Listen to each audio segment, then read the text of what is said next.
Patrick Farah, bonjour. Nous sommes sur le site du Grand Pavois, à la veille, J-1, jour J-1 du grand événement, c'est-à-dire du féminin pétanque, qui va rassembler les féminines du département. Vous pouvez nous dire, à l'ultime phase de préparation, quelles sont vos impressions? Bonjour à tous. C'est une première pour moi puisque depuis le début de l'année, je suis nouveau licencié dans le club et donc c'est mon premier concours que j'organise. Je crois que vous en êtes le directeur sportif, je crois. Oui. On peut dire ça si vous voulez. Je suis directeur sportif, c'est un bien grand mot, mais bon, c'est pas trop l'important. Aujourd'hui, il faut tenir compte du travail que nous avons abouti et fait en co-organisation avec le Cercle du Grand Pavois, puisque nous sommes co-organisateurs. Je tiens aussi à remercier tous les sponsors, dont la municipalité, le Crédit Mutuel, Haribo, Club Shop 13, Christopher Magali, PV2C2. Voilà. Et alors, il y a combien d'équipes alors? Alors,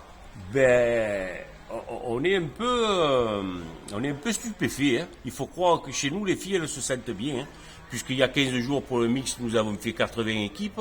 Et demain matin, à l'heure actuelle, puisque nous prenons les inscriptions jusqu'à 20h, nous sommes à 70 équipes. Alors, le niveau, vous avez quand même de belles équipes. Le niveau très relevé. Puis déjà, nous avons toutes les équipes les plus fortes du département. Nous avons des équipes des Hautes-Alpes, nous avons des équipes, si je ne me trompe pas, du Var,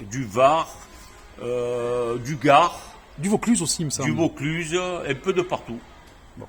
On est très content de cette affluence d'ailleurs. Donc le début demain à 9h, évidemment. Demain matin, début des parties à 9h, dépôt de cartons à 8h, voilà. Bon, on espère que le temps sera beau. On peut encore s'inscrire. On croise les doigts pour le temps. On s'inscrit jusqu'à ce soir 20h. Bon. Alors merci au Cercle du Grand Pavois, merci à l'Étoile Bouliste, merci Patrick et à tous les bénévoles qu'on retrouve demain matin. Merci à vous. Oui, une grosse équipe, bien motivée. Et juste une chose, c'est un concours qui, il y a 2 ans, avait eu lieu quand même. C'était pour le 8 mars dans le cadre de la Journée internationale de la femme. C'est toujours sur ce thème. Effectivement, c'est sur le thème de la Journée de la femme. Bon, cette année, c'est un peu décalé puisque la Journée de la femme, c'est mardi prochain.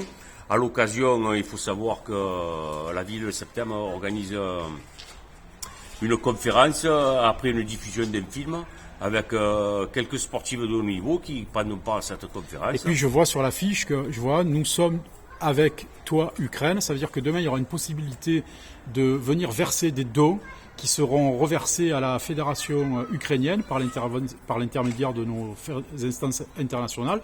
Il faut savoir que très récemment, Patrick, la présidente ukrainienne de la fédération de pétanque et de jeux provençal était en réunion par visio, bien sûr, elle est à Kiev et on a une pensée pour elle. On va leur dédier, je crois, ce féminin pétanque. Effectivement, ce féminin pétanque sera dédié à tout ce peuple qui souffre. Et demain matin, à disposition, il y aura une belle urne que j'espère qu'il va vite se remplir pour qu'on puisse leur faire parvenir. Et tout sera ponctué, puisqu'on a aussi, c'est un club qui a du cœur, comme tous les joueurs de boules et notamment les joueuses. Mais demain vers 11h30, on attend l'arrivée de la directrice de l'hôpital, du centre hospitalier de Valvert, avec qui nous avons collecté une somme que nous lui remettrons demain et qui permettra la réhabilitation d'un boulodrome dans un espace qui s'appelle d'ailleurs l'Étoile, ça ne s'invente pas, et qui permettra aux familles, aux patients, aux soignants à se retrouver autour du boulodrome pour passer de bons moments à la fois thérapeutiques, mais surtout des moments de convivialité. Donc, grande journée pour demain. Demain, ça va être une journée exceptionnelle, surtout pour les femmes. Puis effectivement, nous allons remettre ce chèque, je peux dire la somme, c'est une somme qui a été récoltée, un chèque de 300 € à l'hôpital Valvert, pour réhabiliter justement quelque chose qui nous tient à cœur. Ils ont des espaces jeux dans leur établissement et effectivement cet argent va leur servir à réhabiliter un terrain de boule. Donc on est quand même content. Et Patrick, on va conclure, mais on n'a plus qu'un seul mot à prononcer, c'est vivement demain. Vivement demain et vivement qu'il fasse beau. Heureusement, on espère, on croise les doigts. Merci beaucoup. Bonsoir Patrick. Bonsoir.